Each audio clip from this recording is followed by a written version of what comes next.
So it's always good to have a medical advisor here.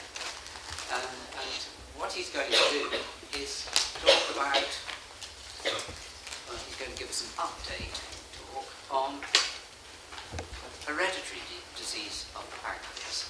I don't think you can say anything else except thank you for coming and sparing your time for us. I'll come sit with you. It's a pleasure to be here with you all. Thank you for coming.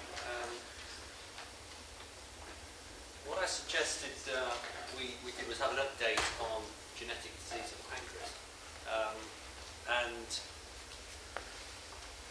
the first thing I thought we'd do is just talk about genes and disease. Do you want to drop that light down?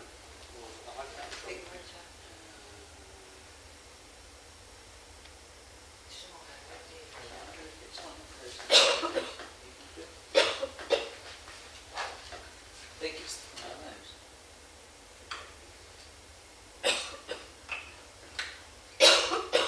Okay, let's leave it. I'm okay on the pancreas. Okay, let's leave it. Okay, so what causes disease? Well, basically two things cause disease. Genes, that is what you inherit from your parents, and the environment, that's everything else around us, like smoking, bad air, bad water, maybe accidents, that sort of thing. So any sort of interaction with anything that a human being has in the environment, that's the environment. So there's a chromosome. That's a they don't really look like that, by the way. That's sort of drawing of one. Now we actually have two chromosomes, and for each copy, so there's two copies of everything. One inherited from our mother and one inherited from our father. And what happens is that they've got very similar genetic material, and they sort of match up. So here they are here, and sort of matching up. And then these two talk to each other, and they decide which one is going to be expressed. So you're not going to express that gene and that gene, both genes from your mother and your father. You're going to express one or the other. And that's why, you often see someone, I remember when I went on my honeymoon to Vienna, and went to the palace there, and all the kings of the Habsburgs in Vienna, they all had the same nose. And you could see it, you could see all these photographs, they all had this same nose, and you could tell, and of course they didn't inherited it from their fathers, and they're all males, and they're all inherited it. And that would have been a dominant gene for the shape of that nose. Now, nose shape is not thought just to be one gene, it's thought to be different genes, but what is one gene is whether you can curl your tongue or not. Now, I don't know whether any of you can do that, but you can curl your tongue like that. Some people can do it and some can't. So, do you want to just try and see if you can do it? We've tried this at home. Okay, now we've got some families here, okay? So, Jack, can you do that? Yes. Yeah. Can mother or father do it? Mum can, but There you go. So what about the horse? Look, we've already talked about this because I said it ages ago. I says, wouldn't it be random We if can't. it was just to do with curling your tongue? Yeah. Because we can't, and your brother can't. Right. Stu can and Charlie can, but There I you go. can't. There you go. So that's quite an interesting thing about genes, okay? Now, so here we have these. Now here we have two genes that are different. I don't know whether you noticed that.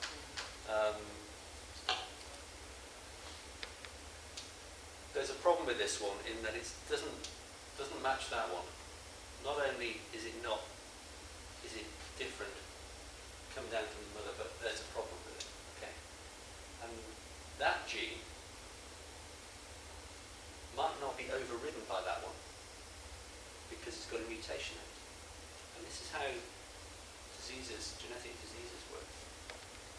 So, and that only takes one tiny change in one molecule of that bit of DNA to change, and it shunts it down the whole like if you have people standing in groups of 3. Yeah.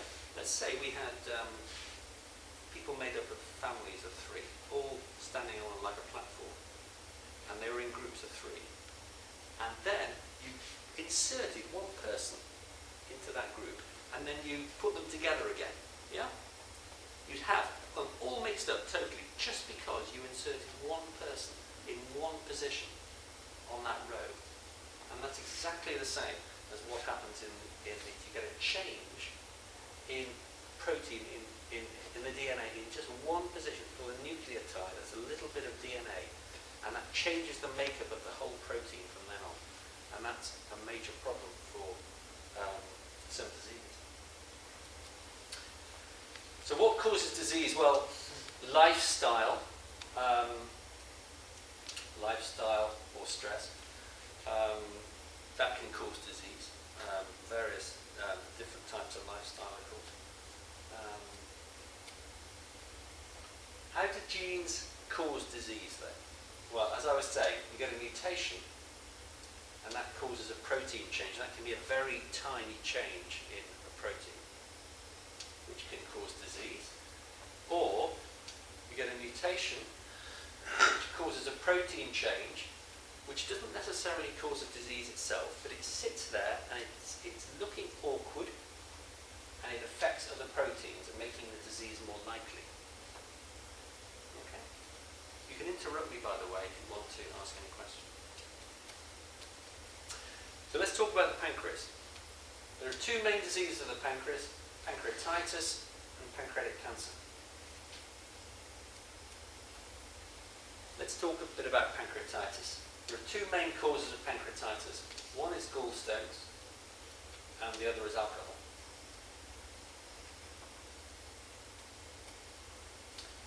How do gallstones cause pancreatitis?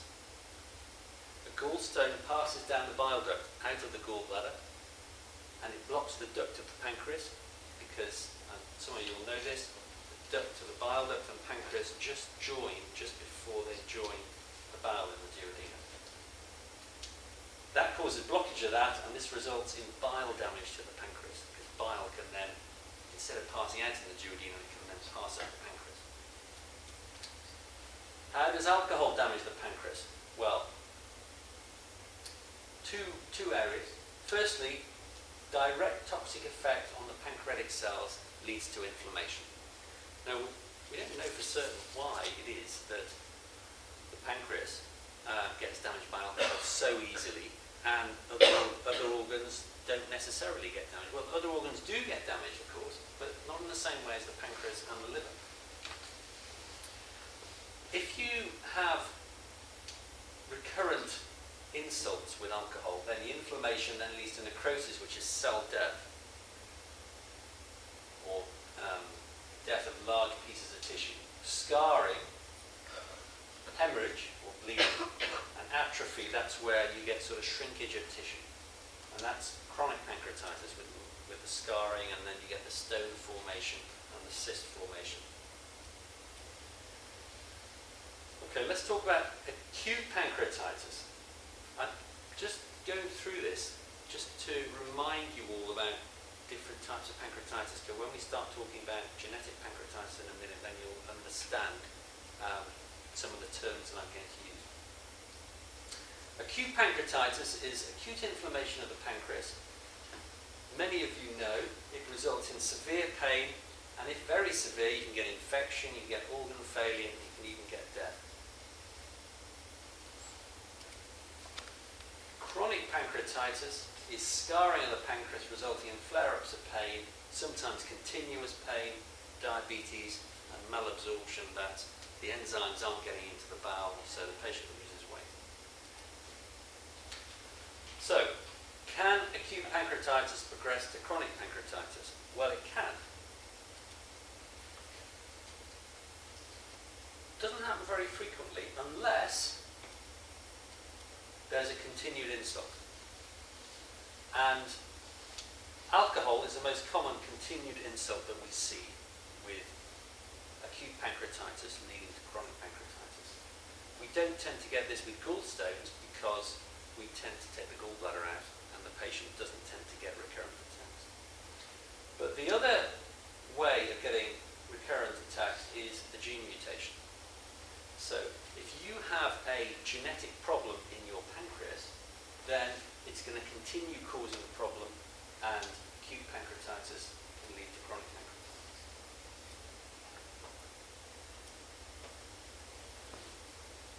By the way, you know, many of you are pancreatitis sufferers, and this talk actually does tell you a few home truths about pancreatitis. So if you hear something that you don't want to hear, then put your hand up and say, would you mind not talking about that?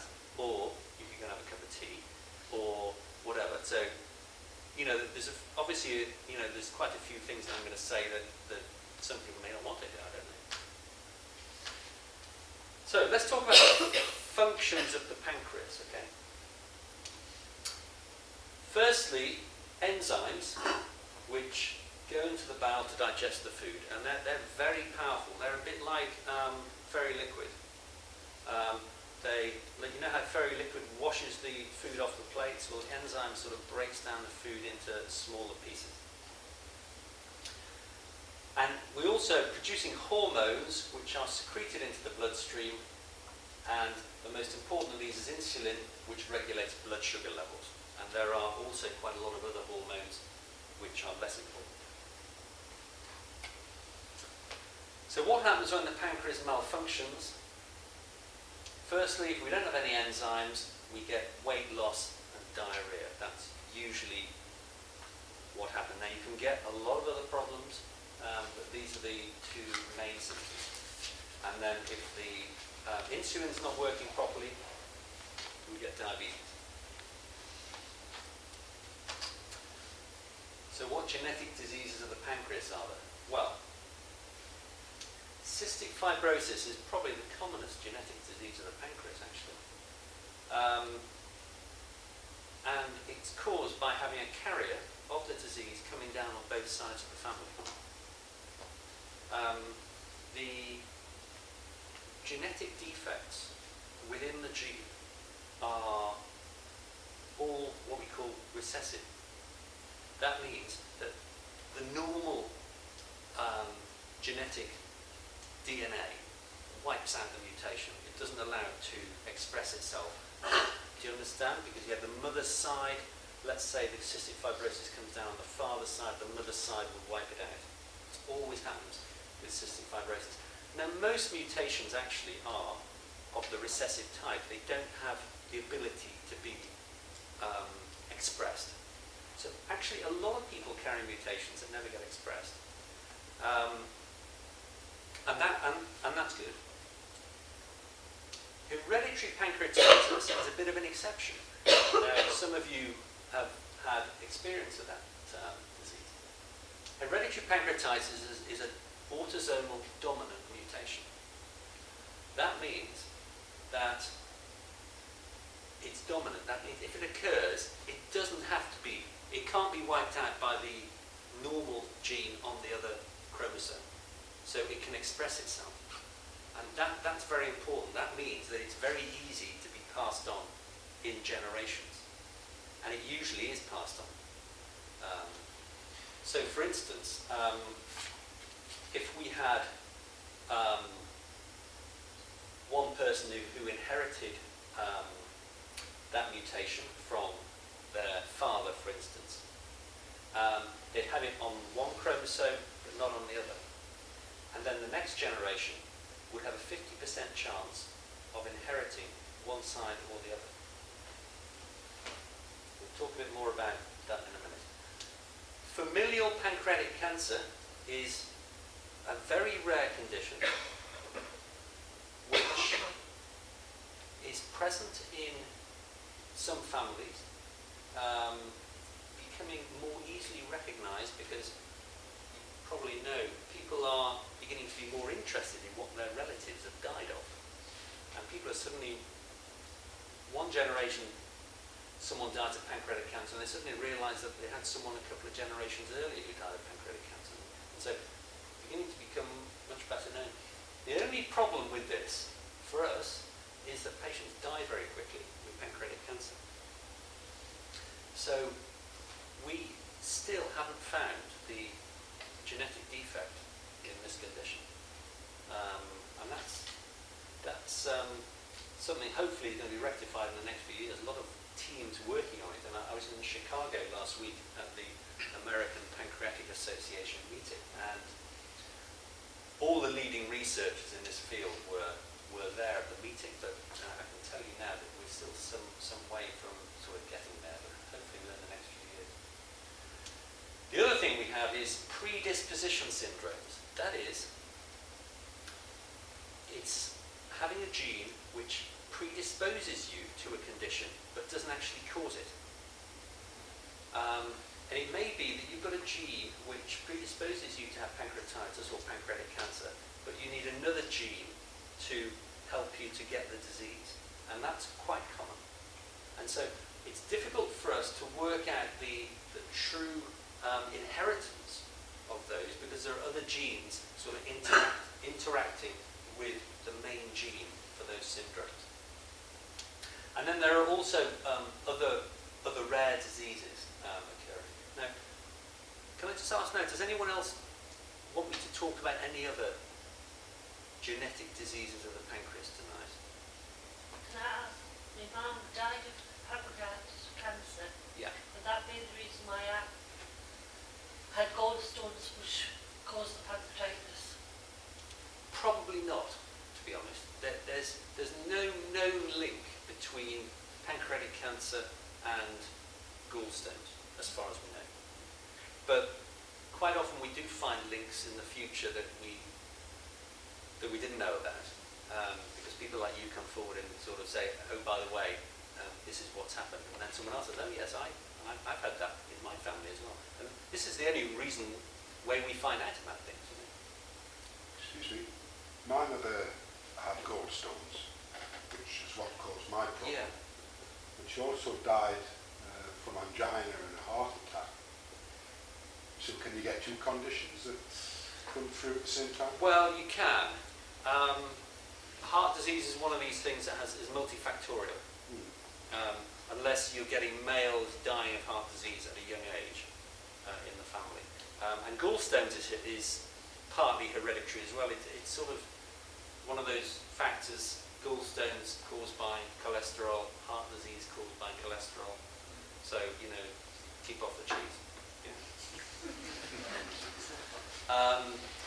So, what about hereditary pancreatitis in the north of England? I don't know whether you know, but the north of England has the largest number of families of hereditary pancreatitis in Europe for a particular area.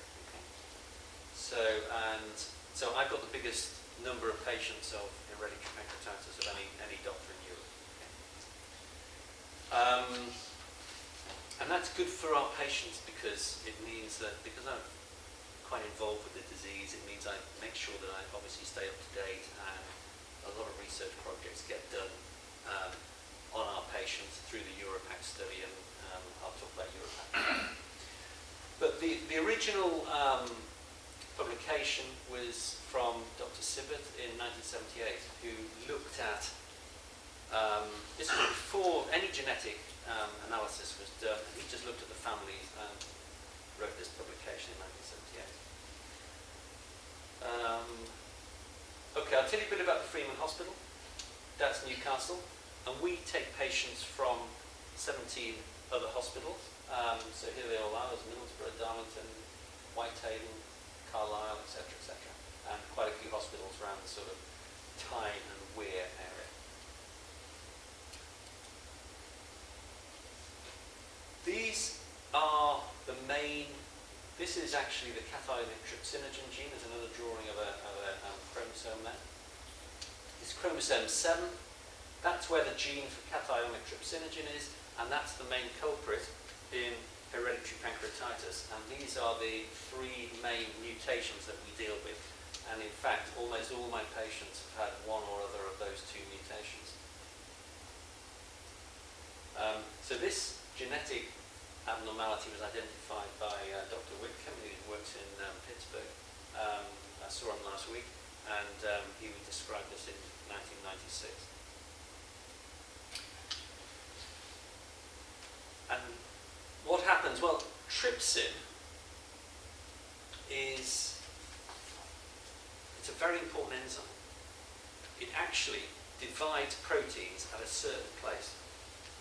And that's how it breaks up the proteins that we eat in our food and turns it into small molecules which can then be absorbed into our system, into our bloodstream, and go to the liver. The liver's a food processor, and the liver makes other proteins out of it and sends it to other parts of the body. Okay. Trypsin is made in its inactive form, trypsinogen. So it's trypsin is a very powerful chemical and can cause a lot of damage. Trypsinogen is not. It's inactive. But all it has to do is be unbuttoned. And if you let out the trypsin, then that's going to cause damage. It's like having a little bomb there in a package. Okay? So it's made in its inactive form in the pancreas, and it's activated in the intestine. Okay, I'm going to tell you a bit more about that a bit later.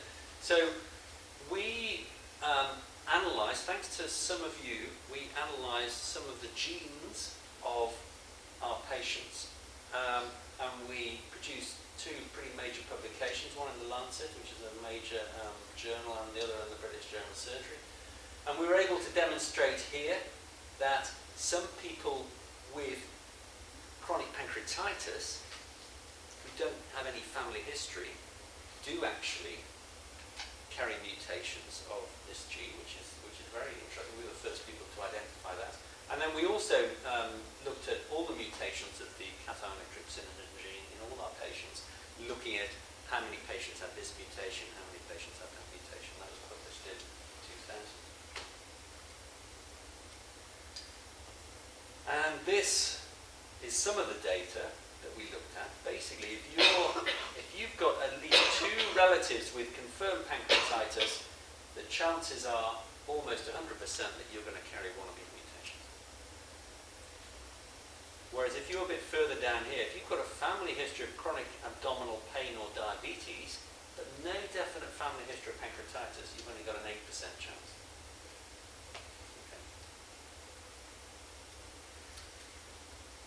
Now, Europac is a registry of hereditary pancreatitis and familial pancreatic cancer. It's run by the team in Liverpool, headed up by my good friend Charnley.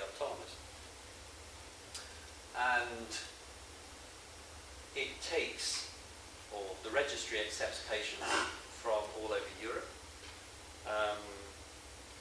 And these are the families, these are the different mutations, R122H, N29I, A16V, and then these are the families that are negative for all mutations, but it's still got a very strong family history. So they will have a mutation, but we can't find it. And then there are other families that have been affected, there's sporadic pancreatitis with a probable family history, but not wholly confirmed. So these are the different types here, and this is the distribution. As you can see, a lot of the patients are from the UK, but Germany and Holland and Denmark have also put a lot of patients into the registry. Now it's quite interesting because if you look at these ones, 67 of those, 31 of those, at 98 altogether. Well, 20 of those are from the north of England. So that's actually quite. You know, I was saying there's a big focus in the north of England.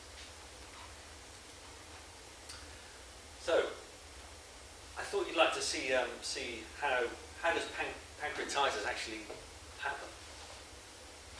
Pathogenesis, that means how it happens. Well, trypsinogen proenzyme activation. Trypsinogen is activated in the pancreas for one reason or another. And that forms active trypsin. Now, I think I told you a few minutes ago that trypsin is not supposed to be released in the pancreas. Someone's unbuttoned the package in the pancreas. That's not good. Yeah? that's supposed to be unbuttoned in the bowel. You get cell damage, you get cytokine release, you've just started to get your pain now when the cytokines come out. Because they're really, really nasty substances that cause acute inflammation. And they're being released not just into the pancreas area, but they're being released into the bloodstream. And they're going to get into the lungs, the kidneys, all parts of the body, and they can start causing damage. Are they part of the cell normally? Yes. So it's released from the cell. Yeah. Well, the cell thinks it's doing some good by releasing it to prevent itself, to prevent damage, and it's trying to, putting it out to sort of conserve fluid and all this sort of thing. Yes. Okay, so that causes pancreatitis and necrosis, which is really death. Not death of the patient, but death of that bit of tissue. What happens then? Well, you get more cell damage, more release. So it's a sort of vicious circle. Then you get sort of feedback. You can imagine what happens. You get this necrosis, more cells are disrupted. What happens? More trypsinogens released. Goes around in a circle. Then we get what we call, we spelled this wrong, I'm afraid, systemic inflammatory response. That means we're getting the patient is becoming very acutely systemically unwell with inflammation. The pulse rate goes up, you get the temperature, the blood pressure drops, and they can die of that acute event. Now, most patients get to a hospital in this country pretty quickly because it's so bad, and we can reverse that illness pretty quickly with intravenous fluids, just intravenous fluids, by making sure that their blood pressure stays up and just making sure that their heart carries on working and their kidneys carry on working. That's very important when patients get severe acute pancreatitis, so they get dealt with properly. What activates trypsinogen in the acinar cell? The acinar cell, they're the sort of cells of the pancreas. Okay?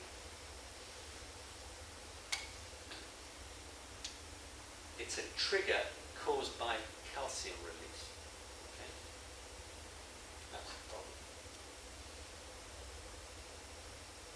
And there's a negative feedback of active trypsin on this trypsinogen as well. It's not very effective. And there's also a gene which tries to regulate trypsin and trypsinogen, and it's called the SPINK1 gene. Now that's a useful gene, and if a patient has a mutation of that gene, which is not on the same chromosome as the cathinotrypsinogen gene, but if they have a mutation of that one, then that can influence pancreatitis as well. Okay, so here's a little cartoon of chronic pancreatitis. These are hormones, and these are influencing, this is the acinus of the pancreas, with the cells that's going to produce the enzymes. They're going to collect here, and they're going to pass down the pancreatic duct. Okay, these are all cells here, and the duct, these are all cells in the little acinus. It's like, pancreas is a gland. It's like, it's a bit similar to a mountain. That all the streams are sort of coming together on the mountain, okay, and going into a little lake here and then flowing into the big river. It's a little bit like that. I hope you like this cartoon, by the way. Okay, these are, see, trypsinogen. You get acinar damage. SPINK1, that's that gene I was telling you about, it started to misbehave already. Trypsinogen's being released. CCK, that's a hormone, that's going to be released, and it's going to encourage these cells to release even more trypsinogen. And what's going to happen? These are inflammatory cells. They're queuing up to help get round the pancreas, and you know what, they're like pus cells, okay, but they're trying to protect the pancreas. Here they are, here, they're sort of like drones, okay. Anyone like Star Wars? Okay, the droids, they're a bit like the droids in Star Wars, okay. Now, Jack, what are those super droids in Star Wars called? Can you remember the ones that come in later on? That's it, okay. They're called stellate cells. Okay. And they're going to mastermind the scarring in chronic pancreatitis. You're going to get the acute inflammation caused by these guys. But this one, when he gets there, he's not going to go away. He's going to sit there and he's going to form scar tissue in your pancreas, and that's not good. And that's going to cause problems in the duct here, okay? These guys are going to get around the duct, going to cause big problems. There's not going to be any flow here. The proteins are going to break down. The proteins, some of these proteins are just going to sit here and not do anything. And eventually, you're going to get stone formation in your pancreas. Not good. Okay. So that's how sort of pancreatitis and chronic pancreatitis happen. What about genetics of hereditary pancreatitis? Okay, I told you before that hereditary pancreatitis is an autosomal dominant condition. That means the mutation controls the other gene.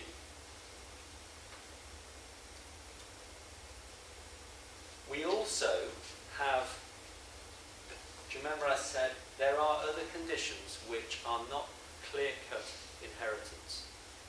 There's clustering within families. There's familial idiopathic pancreatitis where there's too many people in the family who aren't getting the disease. If you've got a dominant disease, you've got to have the disease here, here, here, here, here, and here.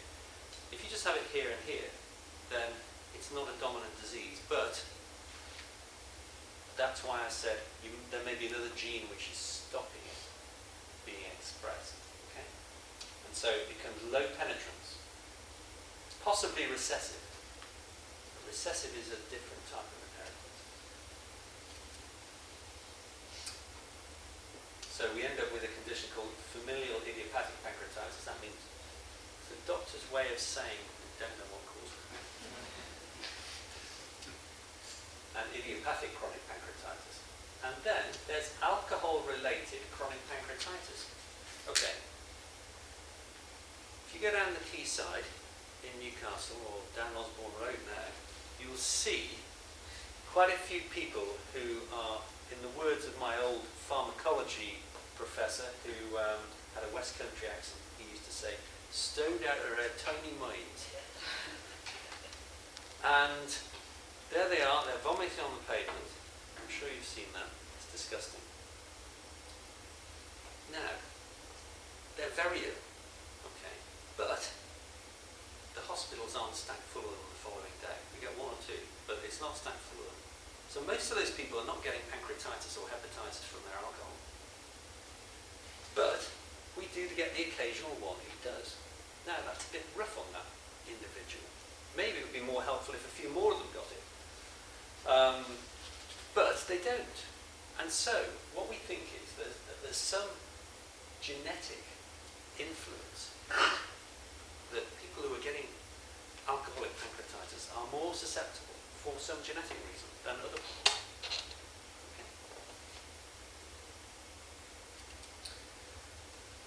Okay, so here are families. These are families that we've looked at with various, this is too big really to actually work out what's happening. So what we're going to do is we're going to take a little bit of this family and we're going to look at it on the next slide. But the important thing to remember is that the symptoms of pancreatitis and the cancer risk in hereditary pancreatitis are totally unpredictable, even in families with the same mutation and surname. So for instance, we can have someone who's got the mutation who for some reason doesn't have the disease. And we don't know why that is. That's called non-penetrance. That means it's not penetrating through or expressing itself. So this is a bit more of a close-up here of one of these families. Okay? Now, you've got the age where the pancreatitis started and the age of death.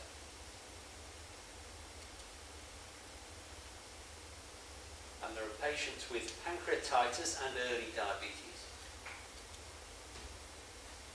There's early age of onset, well that's not that early, age of onset there. You've got childhood onset here. Okay. And then you've got non-penetrance here. So within the same family, you've got different age of onset of disease. You've got pancreatitis and early diabetes in some patients and not in others. You've got non-penetrance of the gene in some parts of the family and not in others. How easy is that for us to work out what's going on? Not very easy. So when patients ask me and say, oh, is this going to happen? Is that going to happen? I know you think that I know everything, but it's not that easy. You know, it's actually not very easy to try and predict it. What we can say is that things tend to be a bit similar within that family group, but they can be diverse. There's also something called a SNP, which is what we call it's a type of polymorphism. Now, polymorphism is a genetic mutation that's not doing much. It's like it's not really affecting the gene, but it may do. And it's just that we don't know about it. And some polymorphisms may be the reason why some of these families don't get problems, because there's a polymorphism within the gene or in another chromosome which is affecting it. And as time goes on, we'll probably end up knowing more about it. How far can it skip without people getting symptoms from it? How many generations? Yeah. To be honest, if it skips one generation, it's quite common for it to come back in the next.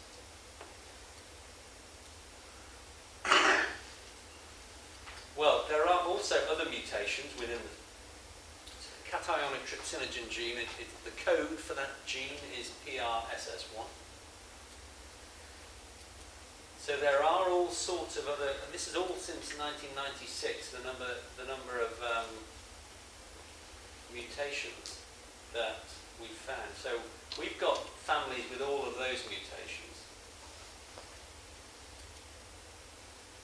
And these are all the other ones that have now been described just over the last few years.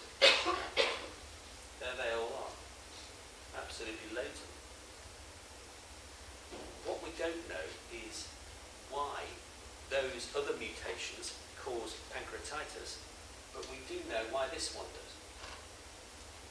And as I told you before, the reason it does is that it stops the trypsinogen molecule from folding in on itself, and if you think of it as like a little bomb wrapped up in a parcel, the bomb is unable to fold in on itself. You can't wrap it up properly, and so it can escape and cause damage.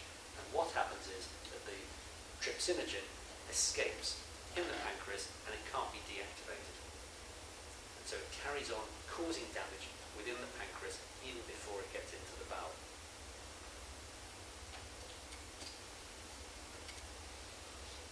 You can also get mutations in other proteases at other types of enzyme other than trypsinogen. And there are some examples.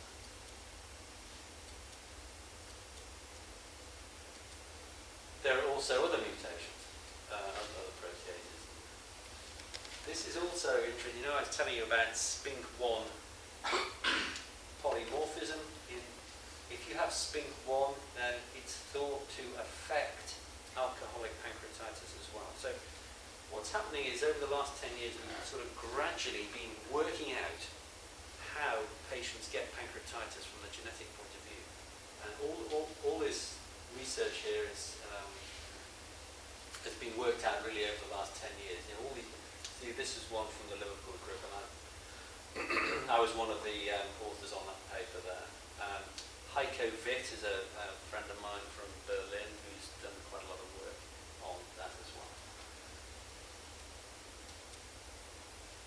So this is quite interesting.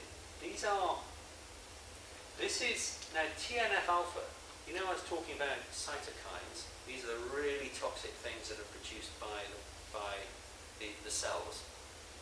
The enzymes come along and they release these cytokines, which are incredibly toxic substances. It's thought that if you have, and TNF-alpha is one of these really toxic substances, it's thought that if you have a polymorphism, that's a slight mutation in your TNF-alpha gene, that this is going to cause even worse pancreatitis. And so we think possibly that patients who've got cytokine or TNF-alpha mutations, even just slight ones, are going to be the people who are going to get the really bad pancreatitis like some of you people have had. So all I can say is choose your parents carefully.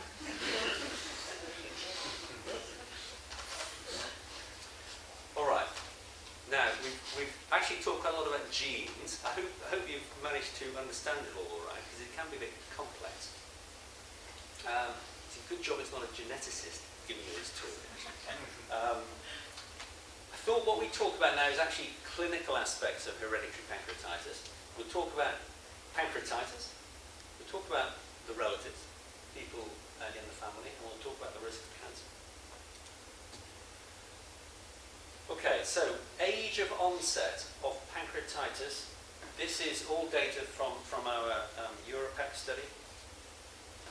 And these are patients who have different mutations. And as you can see, there's not a huge amount of difference, except there is a difference between the red is the most common, the R122H mutation, the blue is the other one, and the neg all means that patients who are negative for all mutations, but we still think they've got hereditary pancreatitis.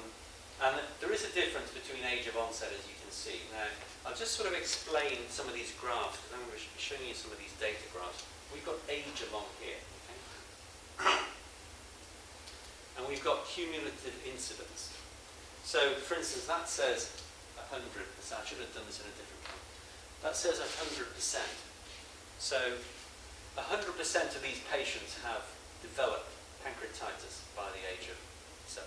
Okay, so that's how you can work it out.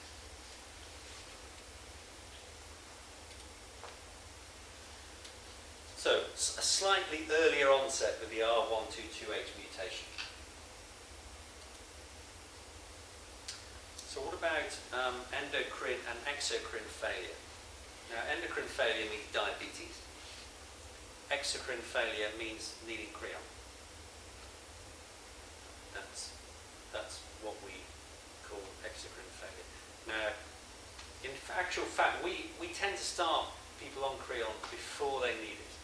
And there's a good reason for that, is that creon or pancreatic enzyme supplements tends to reduce attacks of pancreatitis, because if you've got a lot of enzymes swimming around in the system, eventually you have a feedback system onto the pancreas which switches off the pancreas and stops that trypsinogen being released. Okay? And that's a very common thing in biological systems, is that if you've got a lot of something around, it will turn around and switch off what's already there. And so what we try and do is give patients the enzymes so their enzymes can stop misbehaving. Because it's an enzyme that's not a very good enzyme, your trypsinogen. Okay? So if we look here, we can see the cumulative incidence of, that's about age 80, and that's 100%, yeah. So about 80% of people are going to need one or other of these supplements by the time they get to age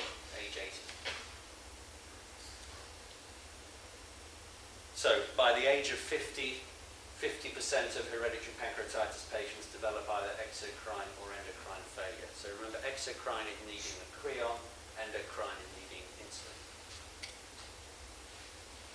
Okay, so we're going to talk about a 22-year-old patient with chronic pancreatitis. That's a CT scan. Many of you have seen your own CT scans. There's the liver. There's the spleen there. This is the pancreas. All this white stuff is stones in the pancreas.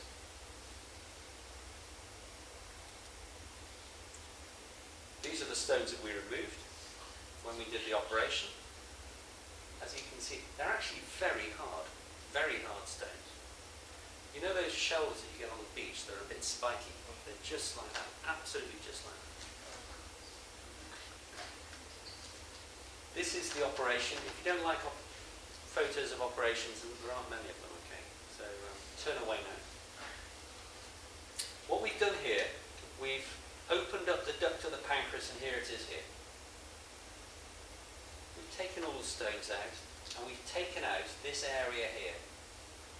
So this is the procedure that we call the Fry procedure that some of you will have had. Sometimes we end up having to take out the head bit of the pancreas. That's called the Whipple procedure. Sometimes we end up having to take out the tail bit of the pancreas, which is this bit. Sometimes we end up taking the whole pancreas.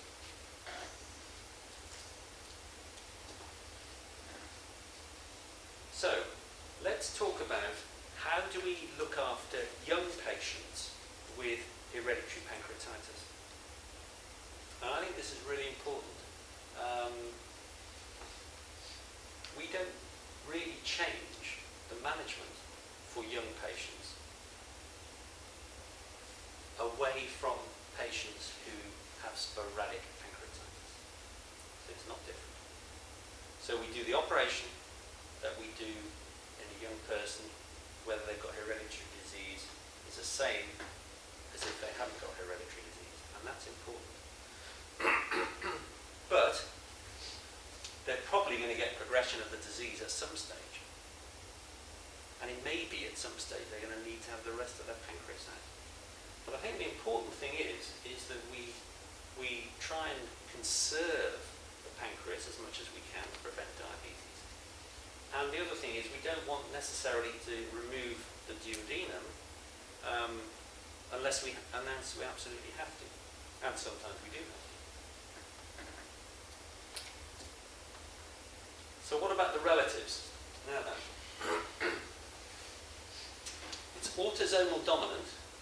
That means this gene is in the driving seat. With 80% inheritance, that means there's a 20% chance that it's not going to be able to do its job because there's some other gene stopping it. So, there's a 40% chance of a child of an affected person or carrier having hereditary pancreatitis. Can you understand that? If you haven't had symptoms by the age of 20, you're probably not going to get hereditary pancreatitis even if you're carrying the gene, because it tends to occur before 20. Not absolutely categorically, but that's what tends to happen. Sorry, could you just say why 40? It's 2 20s, is it? It's half of 80. Yeah, right. Okay. Yeah. It's half of 80. Yes. Okay. Half of the mum and dad, so 40. Yeah. The other thing is, well, it's 80%. But remember, you've got an absolute clear gene coming down on the other side. Yeah. Right. Yeah? So you've got absolute clear no mutation on one side, and you've only got half a chance of inheriting your 80 on this side. Yes, I got. Thank you. The other thing I meant to say was that you know, some diseases like cystic fibrosis, for instance, that's actually very severe disease. Okay, generally, not every patient, but usually it's a very severe disease. And patients who have people who have a cystic fibrosis child, they often avoid having other children for that very reason, because it's a very severe illness. Now, generally, in hereditary pancreatitis, most people don't feel as though it's bad enough to go down the line, if you see what I mean. Okay? I mean, some people do, but on the whole, it's felt that it's not a bad enough disease to say, I'm not having any more children, or I'm not having any children because I've got the disease. So, and I'd like to think that the sort of modern treatment of this disease that we provide, including early surgery in youngsters if necessary, I think really helps them sort of get through the years of young adult life. Okay, we're going to talk about cancer and hereditary pancreatitis. That's a patient who's got chronic pancreatitis and also there's a malignant tumour developed. There is a risk of cancer in chronic pancreatitis that's not hereditary. Okay, so for instance, alcoholic chronic pancreatitis, the risk is about 8 to 10 times to get pancreatic cancer. In hereditary pancreatitis, the risk is higher. The risk is about 33% by the age of 80. That is actually quite high for cancer. That's another publication from our Europac study.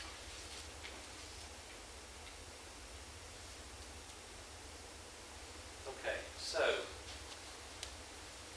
if we, it's important to get this is age up to 100,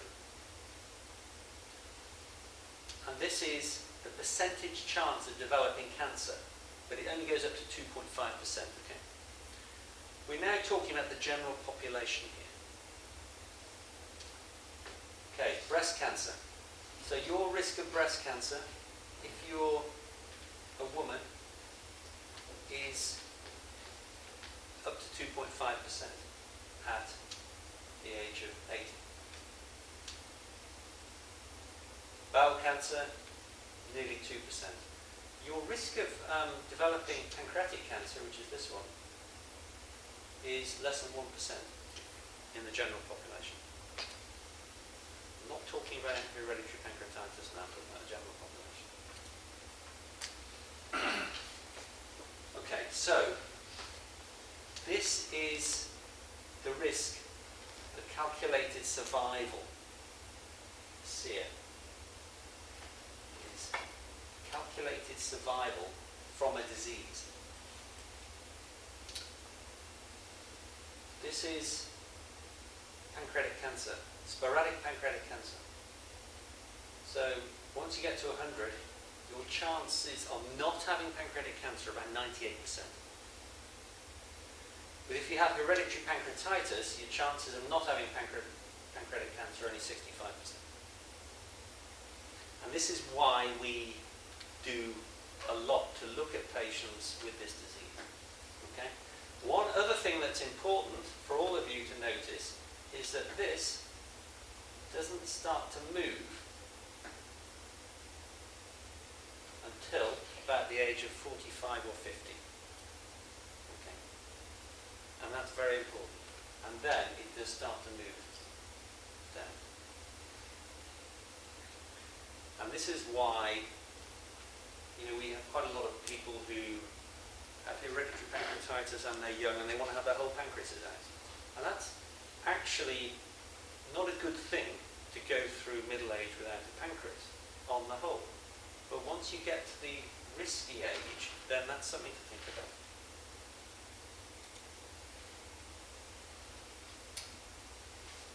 Now, colorectal and breast cancer are two cancers that the government have been focusing on for screening.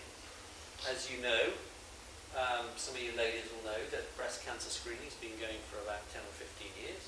Bowel cancer screening has only just come in and is a very good thing. It's a relatively simple test. The reason we don't do pancreatic cancer screening of the whole population is because the risk is very low. Here it is down here. It's the same graph I showed you, but upside down. But if you've got hereditary pancreatitis, that's your risk of pancreatic cancer. Okay, so it's of course a lot higher than the risk of these, even breast cancer. Okay, so what are we going to do with people who have hereditary pancreatitis, and what are we going to do with their relatives?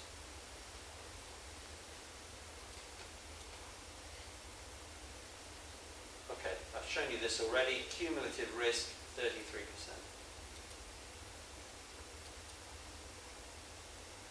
Who is at risk? Do all patients have a 40% lifetime risk? Well, probably not. Is there a subset that have a 100% lifetime risk? That would be useful to know, because then we could just do an operation early on and deal with it. And it would also mean that there'd be a group who didn't have a risk at all, and we wouldn't have to do anything for them. Are there any factors influencing that? So we've now looked at all the factors that might influence who's going to get cancer.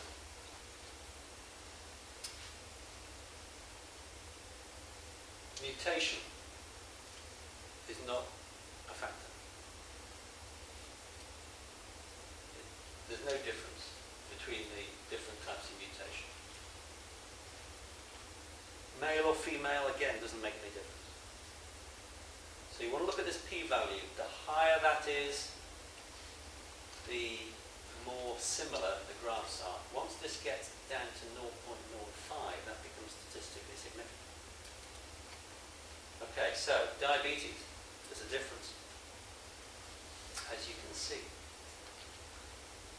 Cancer is more common if diabetes is also present. And remember I showed you this graph before of endocrine failure, that's this one here, in our patients.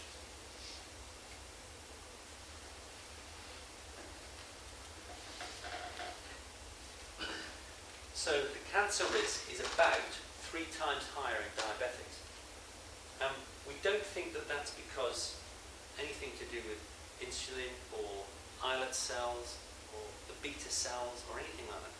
What we think it is because of the degree of chronic inflammation that's been going on in the pancreas. Predisposes to diabetes, but at the same time and the length of time you've had it predisposes to cancer. So, is diabetes a risk factor for pancreatic cancer? Late onset diabetes is associated with pancreatic cancer in the general population. Okay? Pancreatic cancer causes insulin resistance. It's a bit similar to type 2 diabetes. It's not clear if diabetes is a risk factor for cancer or not. We think as time goes on, when we look at, I'm talking about sporadic pancreatic cancer in the general population, few cohort studies coming through from the United States are suggesting that diabetes itself is a risk factor for sporadic pancreatic cancer, as is obesity.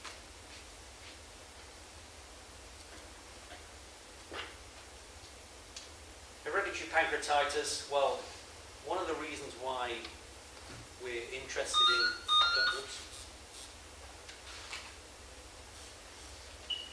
Excuse me. Hello. I'll be back in a minute. Okay, bye. My door. Okay. So, hereditary pancreatitis is the ideal model to study diabetes as a risk factor for pancreatic cancer. And this is why the Europac study is so important, because we're collecting data on patients with hereditary pancreatitis and we're following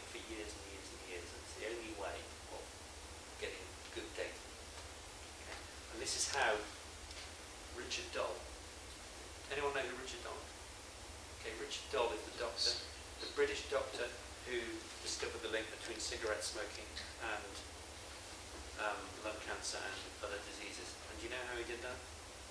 He enrolled 50,000 doctors into a lifetime study with follow-up of 30 years.